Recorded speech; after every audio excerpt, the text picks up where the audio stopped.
레디 액션! 이 코멘트를 들었을 때 어떻게 좀 대응해야 되는지, 디렉팅을 들었을 때 어떻게 전환해야 되는지, 이게 굉장히 중요한 거죠. 그래서 재해석이 필요합니다. 재해석. 근데 재해석의 기준점은 내가 할 수 있어야 돼요. 내가 못하겠는데 그거를 실천하면 안 된다라는 거예요. 근데 아까 말씀하셨던 그게 딱 느껴진단 말이죠. 이게 감독님의 코멘트든 디렉팅이든 뭐 이제 뭔가 선생님 앞에서 뭔가 이야기해 주시는 뭐 캐스팅 디렉터 이런 분들의 코멘트를 들었었을 때 무시할 수가 없단 말이에요. 네. 근데 이게 이 자체가 애초에 말이 안 돼요. 그럼 내 하고 내 거 해야 돼요. 어쩔 수 없어요. 내 해놓고 내 걸 하고 아까 그렇게 얘기했는데 왜 그렇게 했어요? 죄송해요. 를 하는 약간의 지혜가 필요하고요. 그걸 실질적으로 반영해 봐야지 라고 했었을 때 반영할 수 있는 게 있고 없는 게 있어요. 반영할 수 있는 거. 어떤 기준에서 나오느냐. 이것도 내 기준이에요. 내가 지금 역량이 된다면은 나름대로 재해석을 해서 반영해도 되겠지만 역량이 안 되면 포기해야 돼요. 오히려 거기서 얻을 게 하나도 없다라는 거죠. 근데 이게 자칫 잘못 들리면은 모든 코멘트를 무시해. 이게 아니란 말이죠. 네. 그러면은 원론적으로 이제 재해석을 어떻게 해야 되는지에 대해서 잠깐 얘기를 해볼게요. 저희가 이제 수업했던 기준으로 가자면은 2차적 분석이란 걸 한단 말이죠. 신에 대해서 뭐 장면의 목표, 인물의 목표. 이거를 왜 사실 하냐면 그것 때문이거든요. 코멘트, 디렉팅이 들어오면은 첫 번째로 얘를 이쪽으로 보낼 게 아니에요. 이쪽으로 보내야 돼요. 그러면 이런 코멘트, 디렉팅이 나왔다는 거는 장면을 나는 A라는 이야기로 전개된다고 생각했는데 약간은 B 쪽으로 좀 뭔가 연출하려고 하시나? 그 방향을 보고 있나?를 가지고 얘는 냅둬야 돼요. 근데 이게 너무 많이 틀어지게 되면 여기서 바뀐 걸 바탕으로 얘를 또 수정하게 돼야 된다라는 거죠. 요게 이제 재해석 방법입니다. 이걸 실질적으로 하나 적용해 볼 거예요. 예를 들어서 뭐 안녕하세요라는 대사가 있었어요. 여기서 지금 제가 한 거죠. 안녕하세요 했어요. 근데 디렉팅이 옵니다. 저희 박병규 감독이 디렉팅을 하는 거죠. 너무 좀 그렇습니다. 좀 밝게 해주세요 한 거예요. 밝게요. 예, 알겠습니다. 했었을 때 보통 배우들이 어떻게 되냐면 안녕하세요. 이렇게 된단 말이에요. 어쩔 수 없어. 인간이라면 다들 이렇게 하게 돼 있어요. 왜? 지금 방금 인풋이 그거였잖아요. 밝게. 그럼 내가 뭔가 정해왔던, 내가 준비해왔던 연기랑 전혀 다른 안녕하세요. 이렇게 연기한단 말이에요. 근데 이건 박병규 감독이 원했던 것도 아니에요, 사실. 그럼 박병규 감독의 표정은 어두워집니다. 이거 아닌데. 좋은데 조금 더 그거를 자연스럽게 안 될까요? 이런단 말이죠. 밝은데 자연스럽게? 안녕하세요. 뭐 이런단 말이에요. 근데 이거 아닌 건 아는데 아까보다는 뭔가 나은 듯한 기분에 빠진다라는 거죠.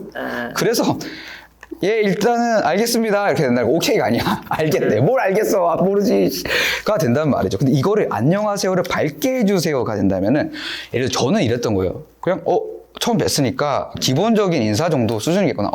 네, 안녕하세요. 라고 생각한 거예요. 네. 근데 이게 밝아야 되면은 내가 여기서 이유가 있어야 된다는 거예요. 이거 그러면은 인물의 어떤 걸 바꿀 게 아니라 장면의 목표로 가는 거예요. 장면 이야기에서 나는 일상의 만남이라고 생각했는데 일상의 만남이 아니었던 거예요. 그러면 내가 인물이 원하는 게 뭐였기 때문에 그런 거지? 예를 들어서 인물이 원하는 게 보험을 팔아야 됐었어요. 예를 들어서.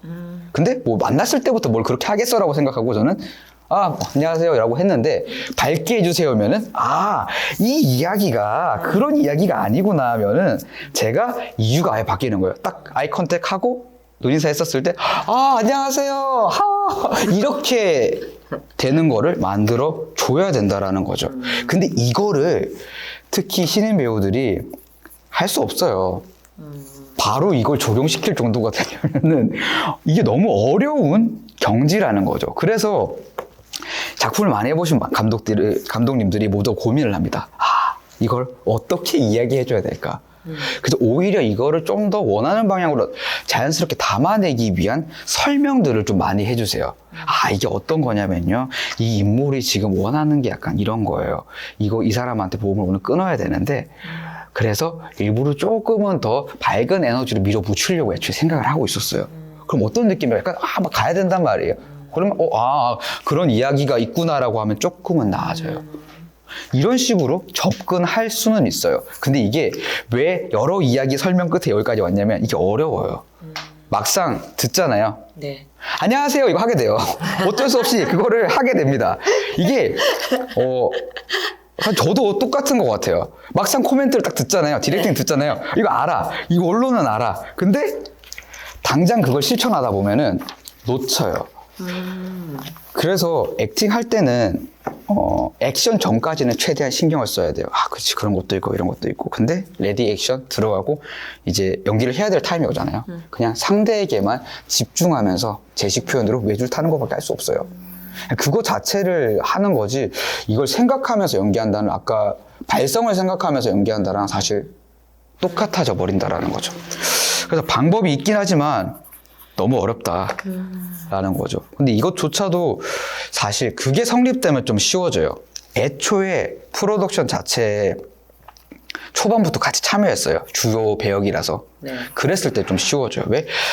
이야기를 나눠왔던 데이터들이 있단 말이에요. 그럼 서로 인지 안 되는 부분들에 대해서 설득하기가 너무 쉽다라는 거죠. 근데 그게 안 쌓여 있고 이 현장 오늘 처음인데 이걸 한다? 너무 어려운 부분이에요. 그러면 포기할 부분을 포기해줘야 돼요. 이게 진짜 기능적인 장면이라면은 개인기를 해야 돼요. 그 밝음에 대한 거를 요 씬을 딱 할 수 있는 정도의 원론적으로면 좀 피해야 되겠지만 이런 개인기 형태로 이거를 소화해주는 쪽으로 어쩔 수 없이 선택해야 되는 경우도 있습니다. 근데 중요한 포인트는 그거죠. 이걸 알고 개인기를 해야 된다는 거죠. 이걸 모르고 개인기만 하게 되면은 이제 이 배우는 단역 배우가 돼버려요. 계속 단역만 하게 돼요. 나 왜 단역만 하지? 단역 연기만 하니까요. 단역 연기라는 게 뭐냐면 이 한 포인트를 떼어줄 수 있는 이거를 이 이야기를 성립시켜줄 수 있는 기초적인 거 요거를 해줄 수 있는 사람 요렇게 또 돼버리기 때문에 요 원론적인 것까지 같이 가지고 가야지 훨씬 더 유리해지더라라는 겁니다. 조금 설명이 되셨을까요? 네. 알겠습니다. 그럼 하나씩 다시 살펴볼까요? 뭐 살펴볼 건 없고 다 똑같은 얘기예요. 제가 스스로를 좀 뭐를 어떻게 해야 될까라는 에너지를 크게 써본 적이 없다. 이것도 맞긴 해요. 근데 써볼 기회를 나한테 줘야 돼요. 써볼 만한 상황을. 하다못해 내가 그냥 메아리를 해야 되겠다. 야호를 하자. 야호 해도 소리 크게 쓰는 거예요. 왜? 구체적 대상. 저 사람한테 내가 야호 하는 거니까요. 그럼 그거를 가지고도 충분히 내가 경험을 할 수 있다라는 거죠. 그리고 오히려 배우가 연기하면서 뭘 많이 느끼냐면 내가 이런 소리도 낼 수 있었어 라는 생각이 많이 들게 돼요. 실제 연기를 몰입감 있게 하다 보면은 거기서 오는 것들을 많이 가져가는 게 일단 제일 이상적인 거고, 그래도 불구하고 좀 이게 모자라다고 생각이 들면은 최대한 내가 느끼기에 맞는 걸 해야 돼요. 내가 이 거리감이 충분히 있어서 야호를 할지 뭔지 충분히 믿어지는 것들을 해야지 밑도 끝도 없이 어딘가를 보고 거기요 하면은 오히려 안 좋은 것들이 생길 확률이 좀 높다라는 거죠. 그리고 도레미파솔만 가능하다. 제가 그 음역대가 워낙에 이렇게 노래를 잘 못하는 이유도 그거고, 그러니까 음역대를 제가 일정 수준에서만 계속 왔다 갔다 쓰는 것 같아요. 근데 이게 사실 말이라서 네. 음역대가 해당 사항이 있긴 한데 네. 좀 달라요. 거의 영향을 못 미치나요? 아무 상관없어요. 진짜요? 네, 그 스펙트럼하고 전혀 상관이 없어요. 그렇기 때문에 사실 여기까지를 해볼 기회가 없었다가 더 커요. 근데 기회가 없으면은 만들면 되죠. 만들어서 그걸 하다 보면은 해결이 됩니다. 이거는 아까 이제 그 부분이었죠. 이제 연기 두 개를 보면서 느꼈던 게, 뭔가 그쪽은 조금 더 질감이 밀도가 있고 풍부한 느낌이 드는데 내 걸 봤을 때는, 뭔가 단조롭다? 그게 뭘까? 그 소리에서의 차이가 가장 극명하게 빨리 들리잖아요. 그쵸. 네, 화면을 볼 때. 그렇다고 해서, 아시다시피 그 대사에서 특별하게 막 뭔가 표정이나 액팅이 있는 그런 대사가 아니었었기 때문에 거의 소리 안에서의 변화라고 저는 생각을 했었던 거고요. 다 그런 선인 것 같아요. 그래서 이 감정, 아까 말했듯이 제 안에서 감정은 계속 가고 있는데 마지막 부분에서 그것들이 표현이 되지 못하니까 안에 답답함이 있는 느낌? 이거는 사실 그냥 저랑 같이 액팅만 해봐도 바로 해결돼요. 상대가 충분히 자극좀 그냥 나오게 돼 있어요. 그 답답함을 느낄 수가 없어요. 미치겠는데 어떡해요. 얘를 당장 어떻게 해야 될 것 같은 거가 정확하게 들어오면 알아서 나와요. 그러니까 이거를 독백이라서 그러면 그러는 건가요? 맞아요. 진짜 상대가 있으면 터져 나와요, 그냥. 이 지금 날 미치게 한다, 어떡해요. 내가 제대로 몰입을 했다면 알아서 나오게 된다는 거예요. 근데 그거를 독백을 하면서도 할 수 있다라는 거는 그냥 경험이 있어서 그래요. 애초에 주고 받았었을 때 그 정도로 폭발시켰을 때에 대한 게 있기 때문에 좀 가능해지는 거죠. 사실 대다수의 요 이유가 어찌됐든 간에 경험 자체의 차이에서 나옵니다. 근데 이거를 해결법에 대해서 극약 처방을 하면 오히려 독이 돼요. 극약 처방은 어쩔 수 없이 내일 촬영해야 하면 극약 처방해야 돼요. 할 수 있게 어떻게든 만들어내야 되겠지만 그게 아니라면은 나를 최대한 내버려 두고 지금 내가 믿어지는 곳에서 하나씩 하나씩 가보면 오히려 된다라는 거죠. 일상에서 사용하는 에너지 전혀 상관없습니다. 네. 왜냐면 연기하면 진짜 그거 많이 느끼게 돼요. 내가 이런 짓도 할 수 있는 사람이었구나를 정말 많이 느끼게 돼요. 누군가한테 제가 경험하면서 놀랐던 게 애교라는 걸 해본 적이 없는데 애교를 해야 되는 액팅인 거예요. 와, 이걸 내가 할 수 있을까 한데 상대 배우가 막상 하니까 하더라고요, 그걸. 와, 하면서 내가 지켜보던 내가 너무 놀라는 거예요. 오, 내가 이런 거를 한다고? 를 하게 됩니다. 왜? 내가 연기 원리는 똑같기 때문에 내가 그 안에 들어가서 이 인물하고 하면은 이 인물이라면 할 것 같은 거예요, 너무. 그래서 알아서 나오게 되고 그걸 발견하게 돼요. 와, 내 이 모습도 있구나. 조금 비유는 다르지만 그나마 최근에 했던 콘크리트 유토피아라는 영화에서 네. 이병헌 배우님이 그런 얘기를 하더라고요. 나한테 그런 표정이 있는 줄 몰랐다고. 본인이 연기를 했을 거잖아요. 근데 이런 표정이 나올 수가 있는지를 처음 봤다라는 표현을 쓰더라고요. 근데 이게 어쩌면 연기의 또 다른 맛인 것 같아요. 내 안에 나도 모르던 여러 가지 모습들을 또 재발견하게 된다라는 거죠.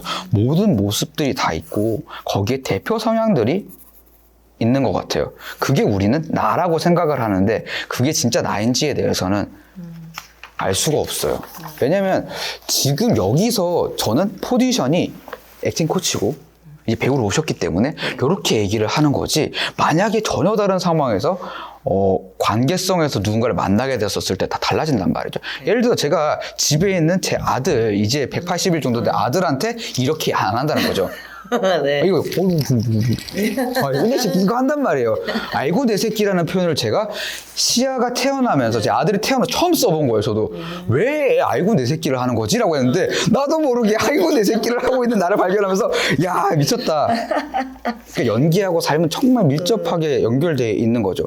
그러니까 그 관계성에 들어가게 되면은 그 대상이 진짜 눈앞에 있으면은 네네. 그걸 하게 된다라는 거죠. 네. 사실. 아, 그래서 그 부분에서 걱정 안 하셔도 돼요. 네, 무슨 말인지 알겠어요. 근데 배우로서는 고민되는 건 너무 좋은 생각이에요. 이 생각을 해봐야 되긴 해요. 배우로서 무조건.